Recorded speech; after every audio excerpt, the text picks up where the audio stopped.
All right. Well, we will go ahead and get started. I wanted to welcome everyone to our last day of Assistive Technology Week. We are very excited to have everyone here for our last presentation. It is with Inclusive Technology with Nigel Wallace. So for our live audience, please feel free to enter questions using the Q&A feature on Zoom or in the comment section on Facebook. There will be time at the end of the presentation for Nigel to answer your questions. This presentation is also being recorded, and the recordings will be available on our Facebook page as well as our YouTube channel. This recording will also be played on Zoom at 3 p.m. today using the same link as the meeting. I now have the honor of introducing Nigel, who is the owner of Inclusive TLC based in North Carolina. Nigel has over 30 years of experience with assistive technology, both in the UK and US. Nigel moved to the US to set up Inclusive TLC as the US office for inclusive technology from the UK in 2004. Prior to the move, Nigel was the information manager for inclusive technology based in Manchester, England. Thank you so much, Nigel, for joining us. I'm going to go ahead and pass it over to you. Okay, thank you very much.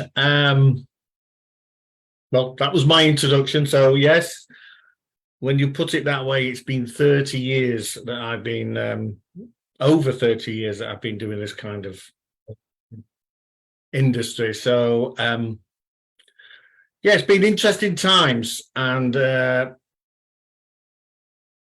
rate of advancement has never been so rapid as it is at the moment, and for everybody to try and keep abreast of what is going on is quite a difficult thing to do. So hopefully you will gain something from this today. If I go over things you already know, I do apologize, but I will assume we're starting at the beginning. As mentioned, I'm from the UK, now based in North Carolina, have been for 20 years, just a little bit long in the tooth to lose the accent, I'm afraid. So hopefully you'll understand what I'm saying. I have just returned from 2 weeks in England, so my accent is as strong as it ever was. So hopefully you can bear with me, and if I say any words incorrectly, I'll blame that on the difference in language rather than anything else. So, but to start with, yes, Inclusive TLC is the sister company of Inclusive Technology in the UK. And we have been providing these kind of solutions for severe and complex special needs since back in the 90s. So what we've done with the Scale is we have partnered with a German manufacturing company called IV, I being EYE. And so together with their manufacturing hardware expertise and our software input, we came up with the Scale eye gaze system. I'll start by just giving you a little bit of background, and then I'll show you a video regarding the Scale. But all eye gaze systems, what they really are is just a technically sophisticated mouse. So all we're doing with eye gaze is moving the cursor around the screen as we would by manipulating a normal mouse kind of arrangement.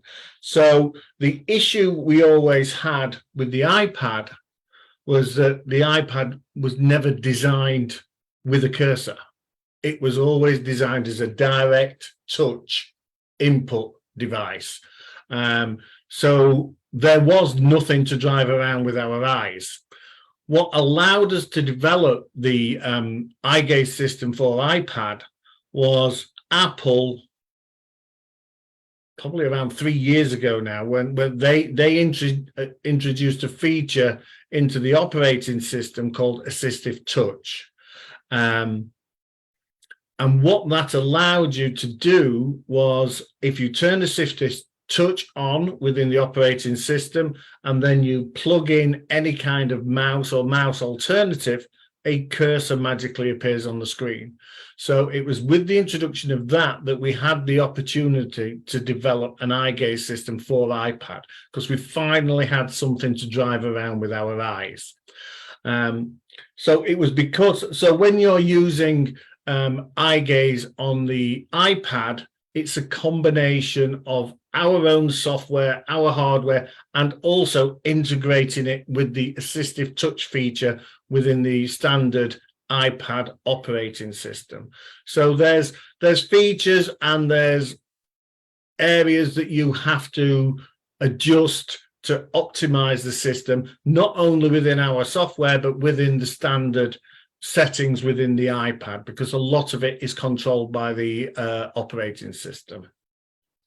So it's a combination of those two elements that allowed us to produce the eye gaze system. And just as for instance, or as a side point, I've got a different iPad here that you can see, and plugged into the port.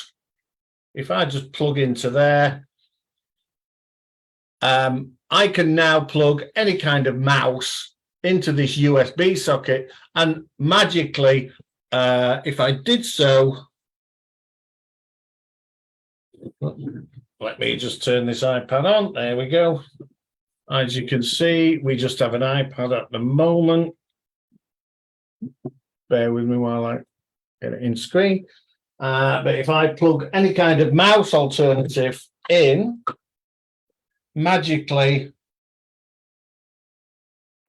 you can see a cursor has appeared on the screen. This is my this one's actually called a thumb mouse. So I can now drive that cursor around the screen and make selections with my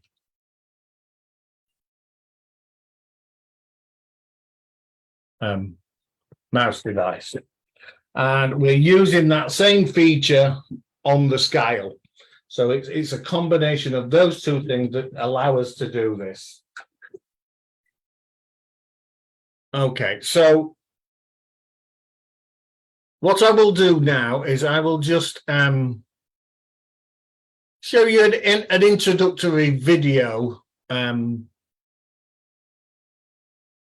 for the scale, which will give you an overview. And one thing I want you to do whilst you're watching this is pay attention to the positioning. It's something I'll talk about later, but positioning is crucial for eye gaze. So come on, move that out of my way so I can get to my video.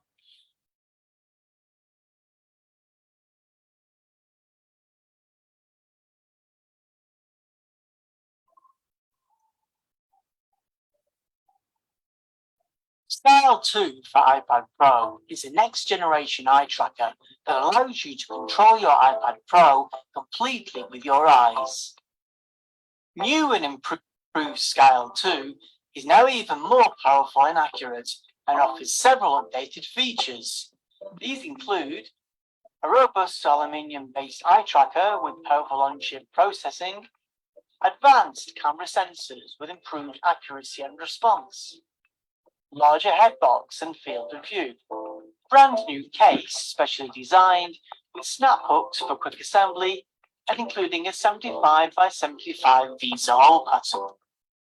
New Scale X app offers updated features such as a 1, 2, 5 or 9-point calibration, additional calibration settings such as the size and style of the calibration pointer to improve engagement and success, and ensure optimum positioning with simulated and video positioning guides.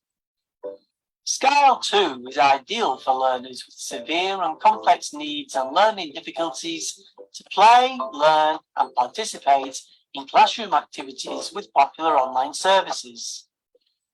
You can access games and activities, choice-based activities such as Choose It Ready-Mades and Choose It Maker, making Scale 2 the perfect solution for access, learning, and communication.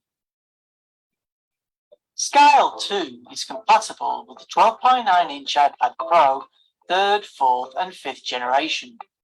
Powered directly from the iPad Pro, Scale 2 eye tracker requires no additional power supply or battery and is ready for immediate use. You can even charge the iPad Pro at the same time. Using the built-in switch port, users can press to select and easily access calibration, activate vertical scrolling, and pause function with a press of a switch. Eye gaze users can also emulate touch and swipe gestures using the iOS Assistive Touch menu. Insert the iPad Pro into the protective case and plug in the eye tracker, download the SkyLex app, and you're ready to utilize the full potential of the iPad Pro with eye control.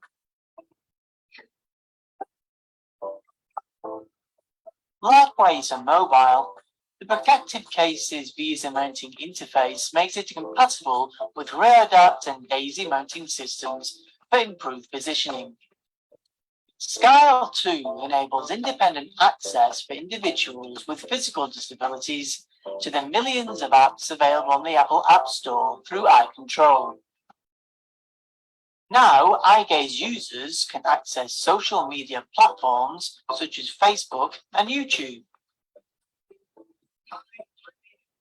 Email with Outlook and Gmail. Send instant messages through WhatsApp and Messenger. And video call using FaceTime and Zoom. Individuals with conditions such as cerebral palsy, ALS, Rett syndrome, and spinal cord injury can use Scale 2 to communicate using AAC apps such as Proloquo2Go, TouchChat, and Predictable. Scale 2 can also be used to control appliances in the home or at school, whether they are infrared-operated devices such as TVs and music systems, or simple on-off mains control devices such as lamps, fans, food mixers, or radios.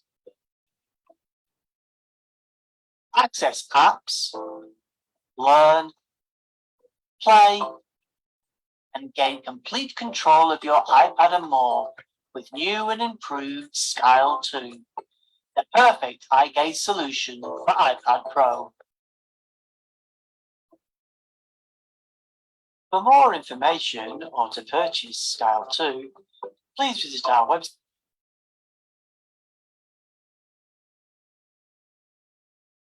There we go. So that was a very quick overview of the Scale and its use. And as you could see from the positioning point of view, one of the crucial things with any eye gaze system is you must be positioned correctly.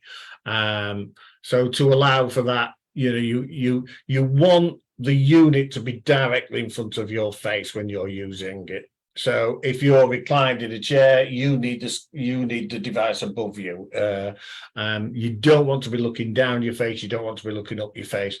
The camera needs to be looking directly into your eyes for it to be an effective input system. So that was a quick overview of the Scale. And what I want to do now is I'm going to switch to a different camera again, and I'll show you some of the features of the Scale itself. So bear with me one moment. And we'll switch to this one, and you can see let me turn the other iPad off. Just showing from before. And this is my Scale unit here. You can see that I have mine just on a standard table mount. I sit up quite nice and straight, so it works well for me. Here I am.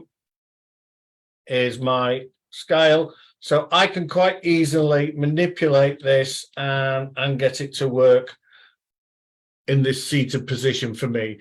So when I turn the Scale on, let me just bring the screen up, and if I go into the Scale settings, the first screen it takes me to is the positioning screen, and you can see I have a video image here. and what that is showing me is my positioning. And what I want is my eyes to be in the center of that box. I don't want to be too high, I don't want to be too low, and I don't want to be looking either up or down my face. I want my eyes directly into it. And we also have a guided window where we lose a video image and we just have our eyes represented with 2 white dots. This helps me obtain the correct distance away from the screen. So if I move in close, you can see I'm getting close now. It's telling me that I'm too close and to move further away. And if I go too far back, it tells me I'm too far away from the device. So that helps me get the correct distance away from the device, and the video window helps me get the correct positioning vertically and horizontally. So let me just wake the scale up. As you can see, I'm in the settings here. I'll discuss the settings in a little while, but let me just give you a quick overview. Let me show you, go back to the positioning window, make sure I'm positioned correctly, and then I will do a quick calibration. So I just go to calibrate. Okay, this takes me to the calibration screen. I can choose 1, 2, 5, or 9-point calibration. The more points of calibration I do, the more accurate the system is going to be. I'm doing 9-point. So all I do now is follow that yellow dot around the screen. This is when it's calibrating, it's a one-time, it knows where I'm looking. So this is how it works all its clever mathematical algorithms out from. Okay, once I'm done here, it gives me a star rating. Don't get too obsessed with those. You don't always have to have 5 points on every one. And then just look at done. So I'm doing all this with my eyes now. I could go into the settings and show you some of the features of the settings and how we scroll up and down the window. But what I will do is I'll just come out of the scale software, and this takes me back to the standard iPad desktop now. So now I have a cursor, I have dwell select as my method of input. So all I have to do is look at an object for a time and it will select it for me. So if I wanted to go into a standard program like my music, I would just look at the music icon, look at the play button, and it will start to play my music. Look again at the pause button, and it's paused it for me. When I'm finished with an activity, or when I'm finished with an app, and I want to go back to the home screen, normally you, on the new iPads, you swipe up with your finger, which is a difficult thing for an eye gaze user to do. So this is where the Assistive Touch comes in, and what it does, it puts a little palette on the side of the window, which you can customize to have whichever features you want. And as you can see from mine, one of them is the home button. So if I just look at home, it brings me back out of the app and takes me to here. If I want to scroll and swipe to the next screen, again, I can do that quite easily. I just choose scroll right, and then the next time it will scroll me to the next screen here. Okay, so I can navigate my way totally independently all the way around the iPad, and go into different programs. This is a very simple communication app. It's just got 4 cells in it, but you get the idea. Hello, my name is Nigel.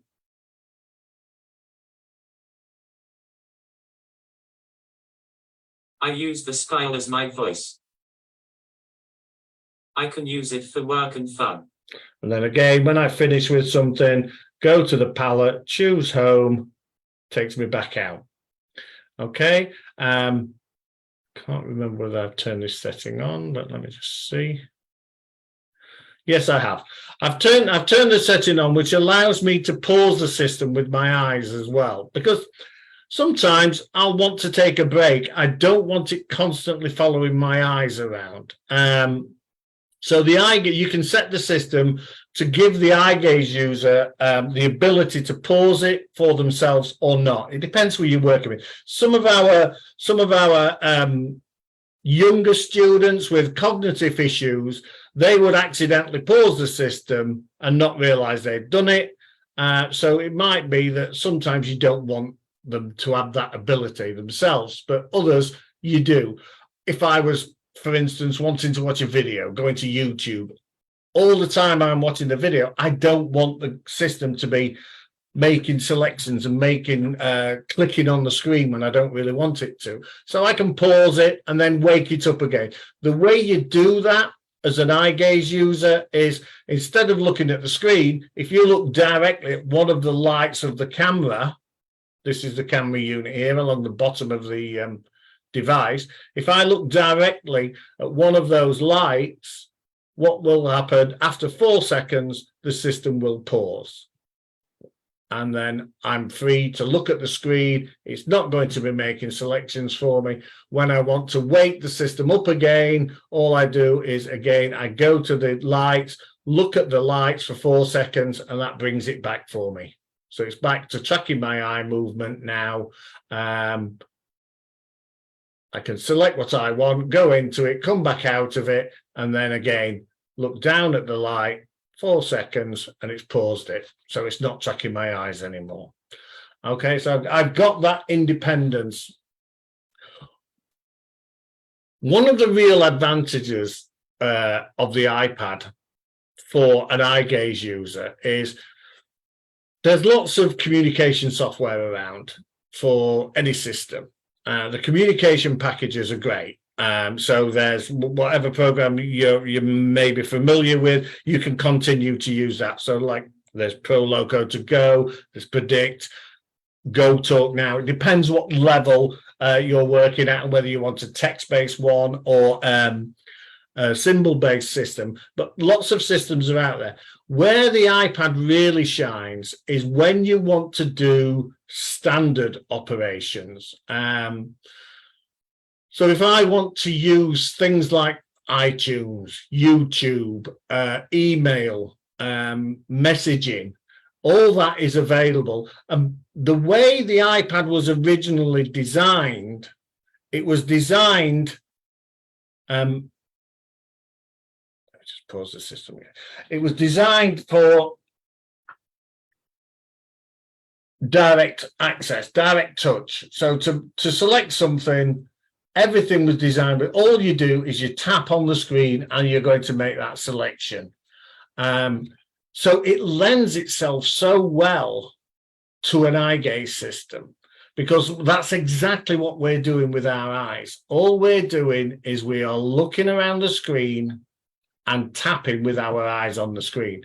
So instantly, without any adaptation to the actual software itself, an eye gaze user has very instant and simple access to standard packages. So it's easy to go in if I wanted to go in with my eyes and let me just send a text message. So here we are. I look at my message box and then I can just type my message into the message window. So I'll just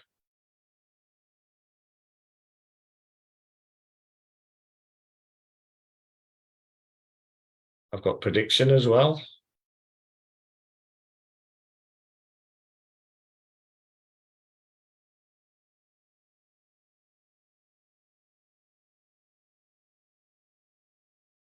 You get the idea. And then when I want to send the message, click there and it's sent. Okay. And again, when I've finished with this program, look at the home, look at the assistive touch button, choose home, and I'm back out of it. If I want to go and play solitaire, I could go and play solitaire. I could go to YouTube. I could go to my music, as we did earlier.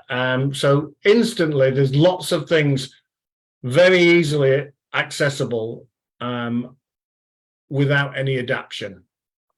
And that's where the iPad, that's where we've had a lot of comments from people. Hello, my name is Nigel. They've had dedicated communication systems before, which work really well for their communication, but when they want to do other things, getting around and navigating their way around Windows with eye gaze is not a simple and intuitive, easy method to to do that.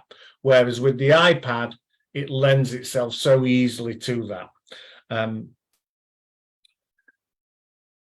So that's one more of the advantages. And as you saw on the original video, again, I'll just show you the, this is the scale. So this is the front of the case, and then this is the main body. This is why you have to have the 12.9-inch iPad for it to work with.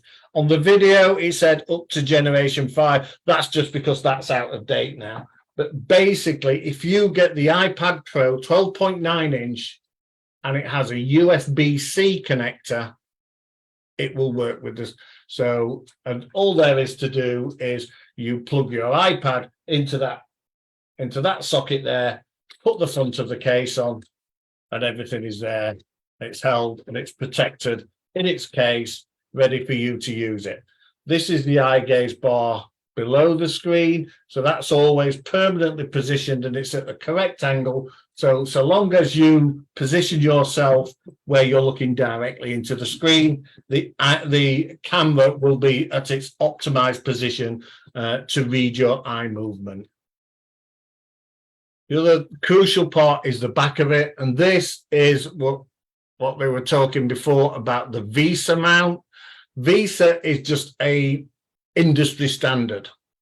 What it means is these holes are a certain type of thread, and these holes are a certain distance apart. These are actually 75 millimeters apart. So if you already have a mounting system for an existing device, all you would need to do is contact that mounting system provider and just say that you need the 75 millimeter Visa plate for your mounting system, and then this will mount onto there. And you can see that on the back here, this is where we connect up, and the camera is also connected into this hub. And you'll see on the side of the hub here, there is a charging point. So you can use the system off its battery, or you can have it plugged into the electrical supply and be using it whilst it's charging as well. If you are using it off battery, the standard average of battery life for an iPad is from fully charged to empty. You'll probably get about 5 hours of continuous use. Okay. Now, the Scale is taking its power from the iPad battery. It makes it a self-contained unit. You don't have to have additional power supplies or anything, but it means it's taking battery from there. So it will shorten the time you have, and it probably goes down from 5 hours continuous use. If you're using it with the Scale, you're looking at that going down to about 4.5 hours of continuous use from a full battery to empty. But like I say, you can plug in, and then whilst it's charging, you can still be using the system as well. So you can get a full day out of it, but you just have to be careful about battery management.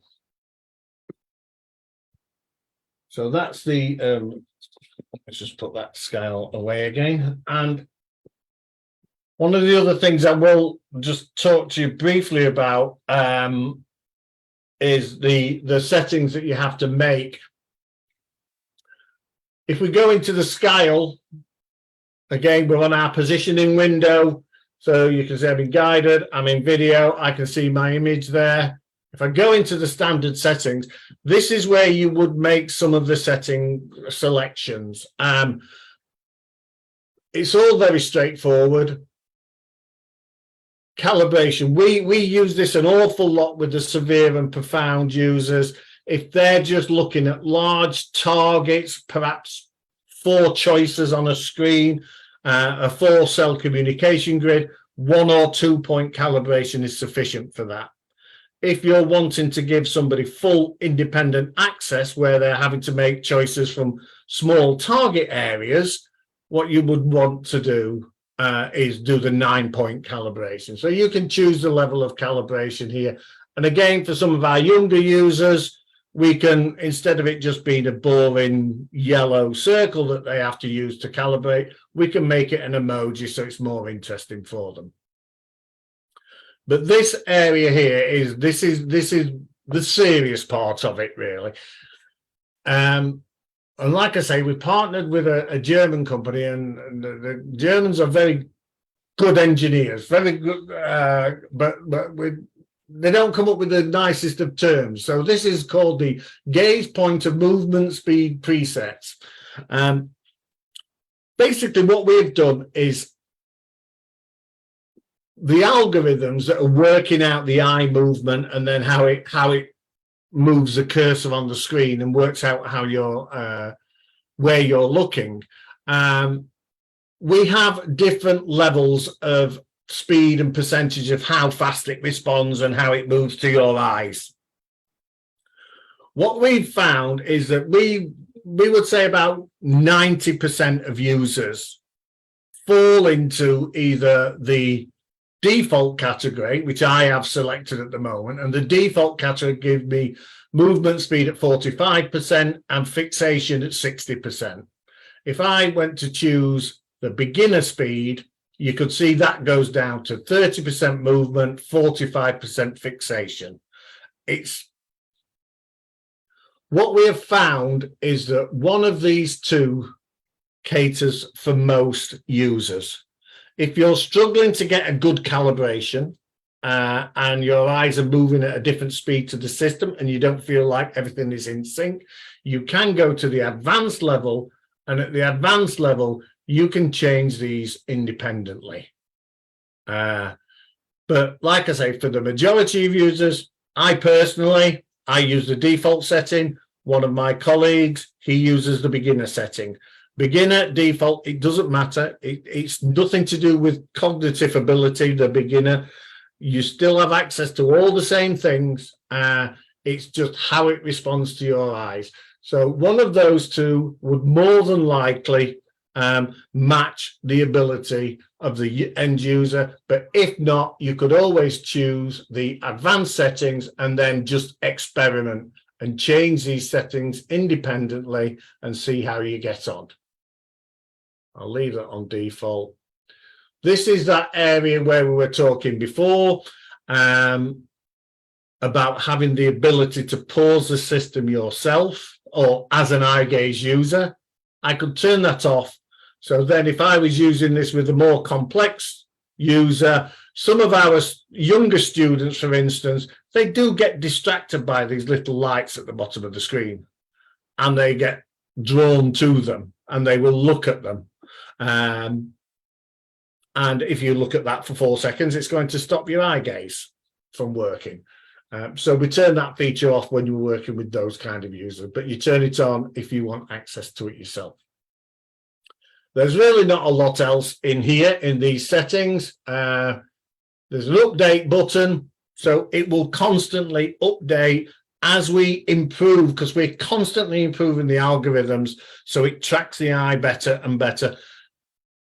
It will constantly update your firmware in the camera here as well. So if you bought this system a year ago, it's as up to date as one that's coming out of the factory today, because this is constantly updated. So you can keep your system up to date. What we built into it is a setup, because a lot of the settings that you have to make are, like I said before, they're to do with assistive touch. And these are settings that are within the standard iPad settings. Now, with that being under the control of Apple, as soon as we wrote a manual about how to change those settings, Apple then, as they always do, is once they think everybody knows where a setting is, what we'll do now, just to keep people on the toes, is move it somewhere else. So our manual soon went out of date. So what we've done now instead is we put setups in here. So if Apple move a feature from one area of the settings configuration to somewhere else, we can update this so you'll know where to go to make sure your settings are right. Once you've set it up, you shouldn't need to change it. I don't go into my settings and change them anymore. I've done it once. That's it really. Recordings, don't worry about that. Don't tend to use recordings. What we can do is, if you're struggling and you can't get a good calibration, what we might ask you to do is we might ask you to do a recording, and then we can analyze that data and see and make recommendations to you as to how you should change the settings to see whether we can get a better calibration. I would say the majority of poor calibrations that we come across are mainly down to poor positioning. And like I said, it is for any kind of alternate input system. I mean, we've always talked about this. If you're a switch user, the switch has got to be positioned correctly. It's got to be in the right place. With eye gaze, it's even more crucial. If you're not positioned correctly, you're not going to get a good calibration. So this positioning guide with the video window to help you get located physically, vertically and horizontally, and directly in front of the screen. You don't want to be that wouldn't give a good calibration. That would give a much better calibration. Okay, and again, I don't want to be high, I don't want to be off to the left. And then with the guided, that will help me so I'm not too close to the screen, I'm not too far away from the screen, but I have a good range. You can't see me moving, but I am moving backwards and forwards quite a bit and staying within the what's referred to as the head box. So anywhere within this head box, I can move my head around and I'll still get a good calibration. So that is by far the most crucial aspect to it. Once you've got your positioning correct, you can then play around with these things. And the other thing I would say is, if we go to standard settings, there are things in the standard settings that you need to alter. Let me just, for instance, trackpad and mouse. There's scrolling speeds on here. Wherever there's a scrolling speed to do with the mouse and mouse operation, for eye gaze, you always want it down at the turtle. You want it as slow as possible, because assistive touch is not just for eye gaze. Assistive touch is for any kind of mouse alternative. But for eye gaze and the speed it works, it needs to be right down at the slowest speed. So the setup will take you through all of these things. And then in the other areas, we've got different things, but mainly, and then the other real factor of it is the assistive touch. And you go in here, and this is where, again, we've got tracking sensitivity, turn that as low as possible. And this is where we have the dwell control. And I would say the majority of users do use dwell as their method of selection with eye gaze. So all they have to do, look at an object, and after whatever dwell period they set, let me turn this up so it's not constantly making selections for me at the moment. But whatever dwell period they set it to, it will basically tap the screen at that point. And again, you can tailor this and tweak it to match your individual. Once they become familiar with the iPad, if they're not already familiar with the iPad, and once they become familiar with the actual program they're using, you might want to make that time short. But whilst they're learning, they need to be able to have a bit of pause time and thinking time when they're over selection. Do I want that or not? So you don't want to set it too fast to start with, but you can shorten that dwell time if necessary later. Now, whenever you're using dwell, there's always going to be a little bit of frustration, because you do have to give it a little bit of time. You can't have it so fast, otherwise it's selecting everything wherever you look. So one of the other options is that on the underside of the scale unit,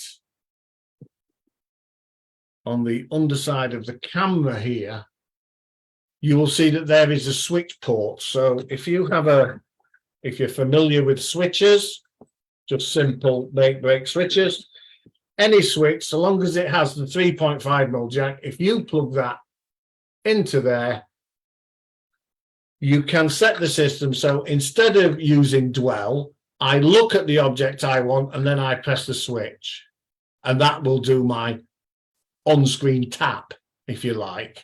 Okay. Now that can speed things up a lot. So if you're doing a lot of text entry from an on-screen keyboard, if you're having to wait a second every time with the dwell option, you're getting 1 character per second. Whereas if I'm using a switch, I can look, press, look, press, look, press, and I can speed that up. And it takes some frustration out for some users. However, it does mean they've got to be able to press a switch without moving their head. A lot of our users, they constantly want to just look at the switch to get visual confirmation of where the switch is before they press it. And obviously, if they look at the switch, their eyes have moved off the target, and other users don't have that physical ability to press the switch either. So, but if you do have it, a lot of users have found it takes some of that dwell time frustration out of the equation altogether. So you just look, press, look, press, look, press. And that, like I say, so long as the switch has the 3.5mm jack, it will with the scale. So, you know, you can get very light touch switches. You can get switches that work just off slight muscle movement. So it is possible to get switches that take very little physical exhilaration to actually press the switch. That's another setting that you need when you're using the eye gaze. You can see I've got it on dark mode. If I choose light mode, I get a lot of reflection off the screen. You can see how bright it is now, and it's bouncing back off my eyes. So we just say, put it on dark. It's more conducive to the eye gaze working well. But so yes, so that's the some of the settings. I won't bore you with all the settings in there, but you can really optimize the iPad. So for an eye gaze user, it's very simple for them to let me see. Yes, I have got it on here. So this floating palette that is part of Assistive Touch, that is also customizable. At the moment, I don't have many selections on there at all, to be honest with you. But I've got the home button, I've got scroll, I've got dwell, and I've got app switcher. So if there are apps that I use on a regular basis, I can open them and then quickly switch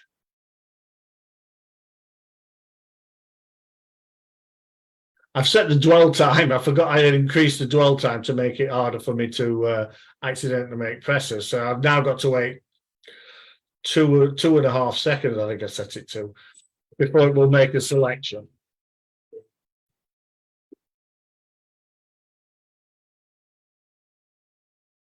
But again, if I go back to the app switcher, instead of going to the home, I go to app switcher, I can quickly pull up. Let's go back to the scale settings. Any program I want to use. So it's all very easy. You can optimize your iPad very simply, and the real beauty of eye gaze with the iPad is it's a very intuitive interface system. The iPad, it's so easy to, if you're not familiar, and most people are already familiar with iPads. They seem to have become, you know, a common part of everybody's life these days. But even if not, they're an intuitive system to learn. You really do just say, I want that, and then I'm going to put that. So it's all this. It's just simple pointing. So it's very intuitive. It's very easy to get used to the system and use standard packages as well as having the specialist software in there. And there's so many programs now, like was mentioned before, about environmental control, and you can control your whole, I can control my whole house from my iPad now. I can open the blinds, I can close the blinds, I can switch TV channels, I can do it all from my iPad. And with eye gaze, I can use those same programs just as simply to control anything I want to, just with my eyes. So it's a very easy system with a very short learning curve, and people are up and running and being successful with it straight away. There's not that frustration of having to learn packages, and people don't need that. They need simplicity. They need to be able to do what they want in the easiest possible way. And a combination of eye gaze and the iPad interface really does make a good solution for that instant success. I won't bore you anymore with any of the technical side of it. It is very straightforward. The scale, we are working on a new version. I purposely didn't show you that one today because I'm just testing it. So it's, the last thing you want is a new version when you're trying to show it to a whole group of people. But what we're doing is we are incorporating, because what we have in our own system here is, let me go to settings and I can show you a bit better. Let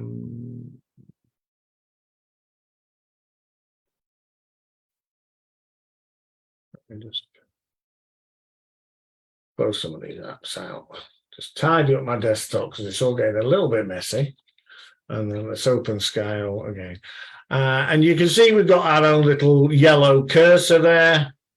So we've built it so we're actually navigating. And if we want to scroll this window, we've built it into our own program that just by looking at the bottom of the screen, it scrolls up. Just by looking at the top, it scrolls down. Okay? And it's very simple for scrolling, which is perfect for web browsing. So in the new version of the software, which again, if you get one of these systems, don't worry, your system, you can update it. It just constantly updates, so you always have the latest features as they're released. Down, you'll see in here, we have our own internet browser, or we will have in the next version of the software. So you don't come out of our software to use the internet. You stay in here, and then you get even better scrolling and simpler eye gaze control without having to choose this palette to make, scroll up the screen and scroll down the screen. It's just very simple to do.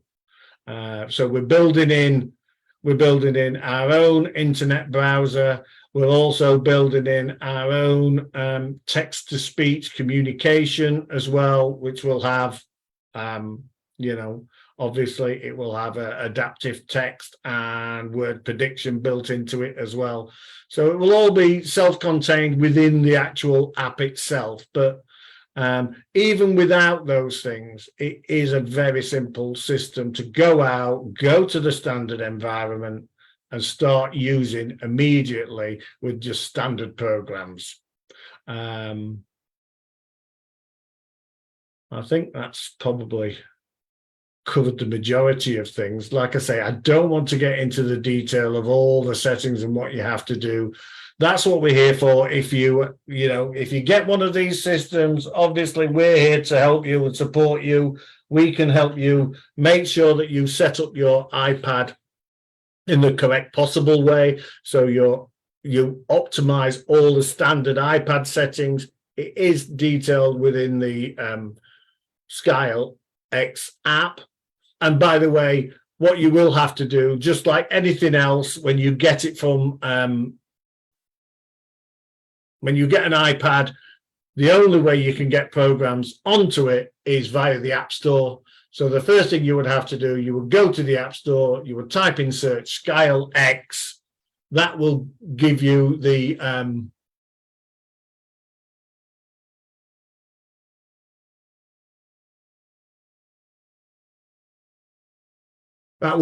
app here, and you just download it. It's a free app. It doesn't do anything without the Scale camera. So you just go there, download the app, and then you're ready to go. And there it is. It's all in there. So hopefully that's a quick overview. If anybody wants more information outside of this, and you want to email me, please feel free to do so. My email address is my first name, which is Nigel, which is NIGEL at inclusivetlc.com. So please feel free to email me if you have any questions. Do we have any questions at the moment? Yeah, Nigel, I was just gonna put that in the chat for everyone. So it was Okay. Nigel, and then what was your at? inclusivetlc.com. TLC stands for Technology, Learning and Communication. Awesome. Okay, perfect. I just shared it with everyone. Thank you Okay. so much. Thanks for doing that presentation. I appreciate it. And like Nigel said, if you guys have any questions, feel free to use the Q&A feature on Zoom, or if you are joining on Facebook, please feel free to use the comment section. But Nigel, I have a quick question for you. I know you briefly touched base on this, but will you talk a little bit more about the tech support and customer service side? So if someone has an issue, do they reach out to you, or is there a number for tech support or a rep? Yep, they would reach out to us. We are your first line of tech support here in the US. If it gets way too technical for me, we bring in our real techie guys from Germany. Obviously, a lot of these things can be done remotely now as well. So the first level would be that.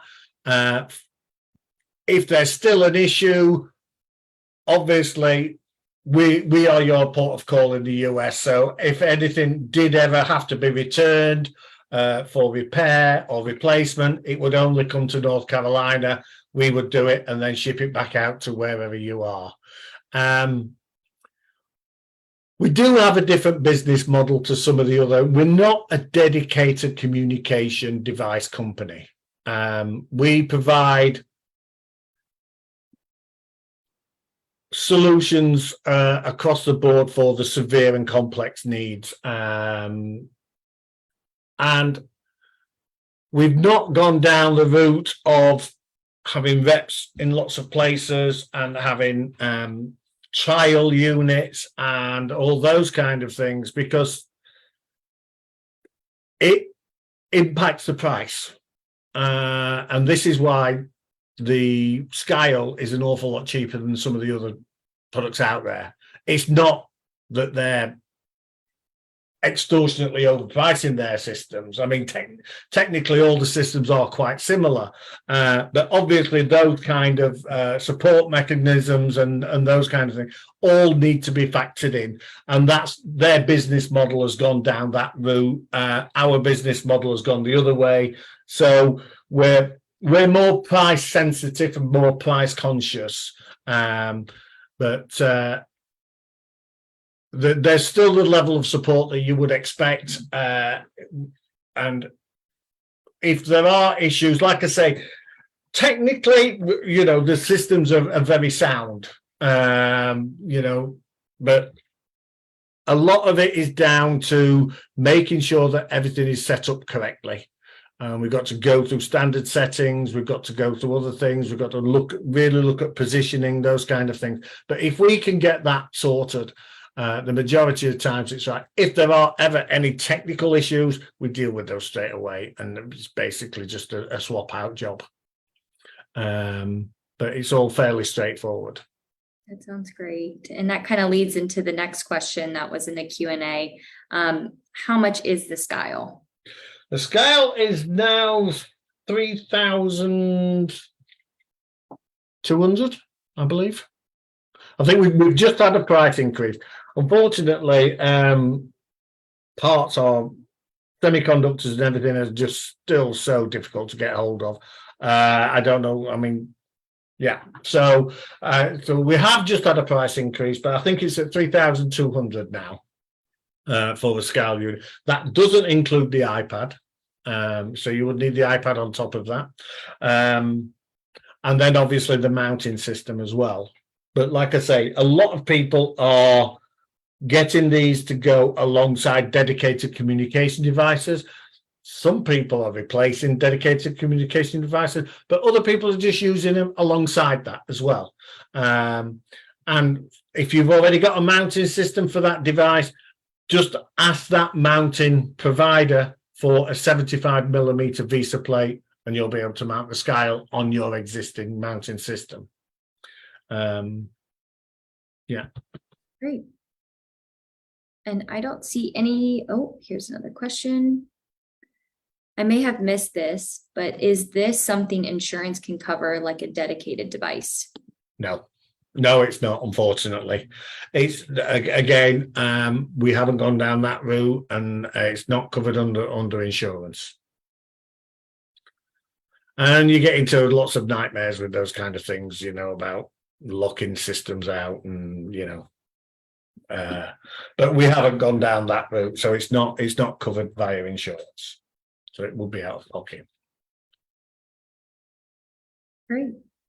I don't see any more questions on Zoom, and I just looked on Facebook and I don't see any on there right now. But if any questions come up, I'll be sure to forward them to you, Nigel. Absolutely. It's either I did a very good job or it's the last one of the week and everybody's tired. One or the other. No, you covered so much. It was a great. Yeah, let's say it's that one. It's got nothing to do with it being Friday. Yeah, thank you so much, Nigel. And thank you everyone for joining. If you missed anything, you can come back at 3 p.m. to watch it today. Like Nigel said, this is the last presentation of AT Week. So if you missed a presentation earlier this week, you can find those presentations on our YouTube channel or on our Facebook page. Feel free to reach out to me if you have any questions, though. I hope everyone has a great weekend and enjoy the rest of your day. Thank you, guys. Thank you, everybody. Goodbye.